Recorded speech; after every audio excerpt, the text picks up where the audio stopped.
is easy to work on. There's some different parts to what we're used to, different keys, but the actual setup is similar to what we use on the Gillard, only a little bit down on grip at the rear.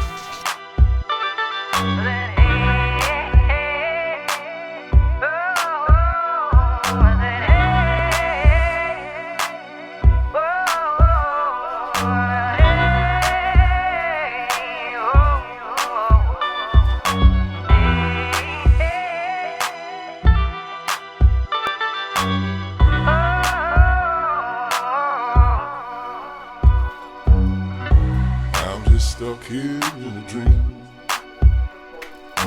long, long gone. Little father, long, long. I'm just stuck here in a dream. I'm at the bottom of the sea. Stay down, down. Don't you need a good man?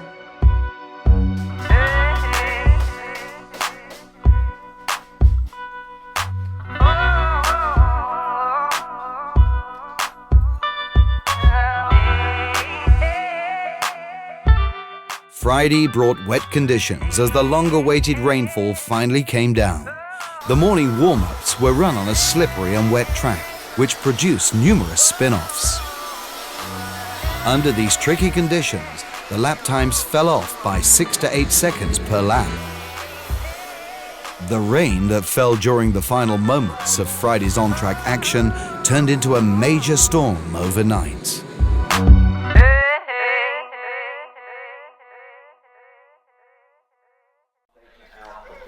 Finals day at the Conca International Circuit dawned brightly with a cool, crisp air.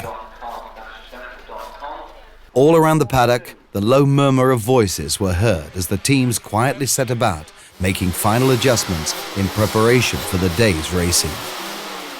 One could sense the energy of what was about to take place. This was the day the 2008 Rotax Max Challenge Grand Finals got down to business. Being the clerk of the course, is there anything in particular that really you have to look for, stand out? Start's obviously critical. Is that probably one of the key areas?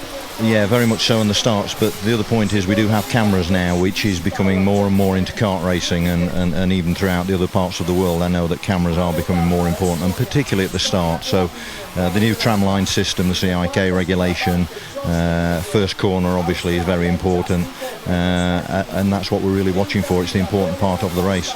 Ferrari, as it is called, turn one of the track at La Conca, Italy, and it's very fast first corner, maybe a slight off the throttle, but generally just coming in here very, very fast. Not taking the curve too early, must be, the apex of the corner is a little bit later. At the start of the race, it's going to be quite interesting. So we'll move down to now to turn 2. Nice and flowing corner, must keep very close to the apex. Flow on the exit, very good approach into turn 3 is necessary, otherwise someone will overtake you on the inside. So it's once again, like I said, very fast, very flowing. Turn 3, very heavy braking corner, probably the slowest corner on the whole track. So very important to get it correct, otherwise the drive off the corner and the exit speed will not be enough. Okay, here we are standing between corners 4 and 5. Very, very fast corners, very flowing corners.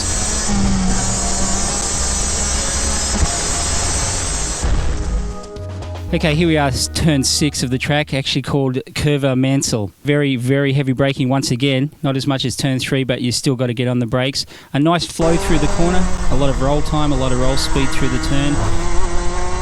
Here we are at turn 7, or the Prato curve as it's called.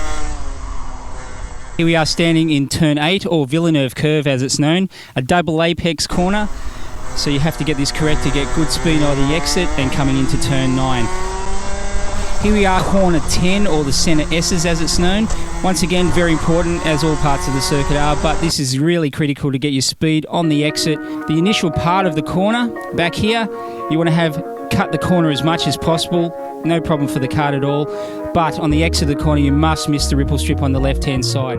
Okay, here we are standing in the middle of turn 11, or curve 11 as it is, the Del Orto curve.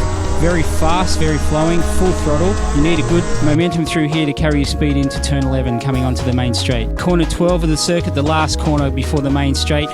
Very, very important corner.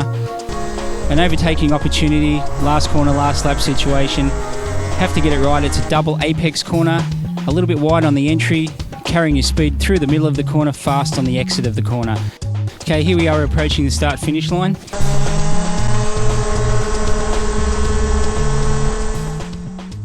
Obviously the place that everyone wants to get to first.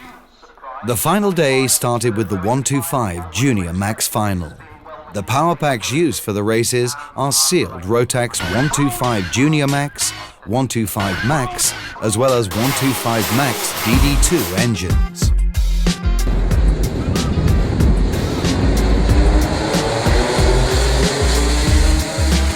Rio Haryanto led the pack of 34 karts into turn 1. Closely followed by Kevin Kurges. For the next 20 laps, we were treated to one of the best 4-kart races for the lead we've ever seen. And down to the fast part of the circuit. Do we get a new leader? Yes, we do! We get a new leader. And Kevin Kurges splits them into second place, I think. Van Kemenad. Ed ecco l'attacco. Passa in testa. Kevin Kurges.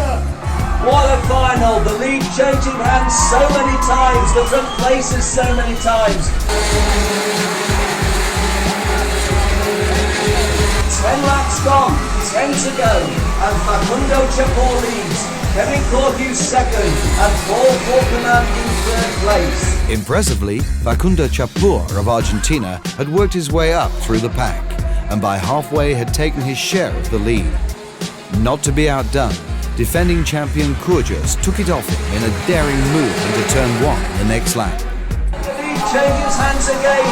It's Ivan Caminado and Facundo Chapur side by side virtually, but Facundo Chapur has the advantage over Ivan Caminado, and the Spanish driver from Palma de Mallorca, Tony Alarcon, goes second. Oh, and Tony Alarcon goes out. Tony Alarcon has...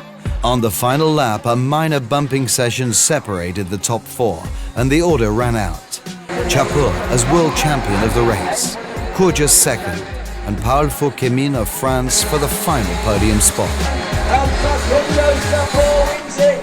It was a wonderful performance by you, but did you think you could win the World Championship? La verdad que estaba entre mis metas. Poder salir lo más adelante posible, y mientras salir campeón era mi objetivo y por suerte lo pude cumplir.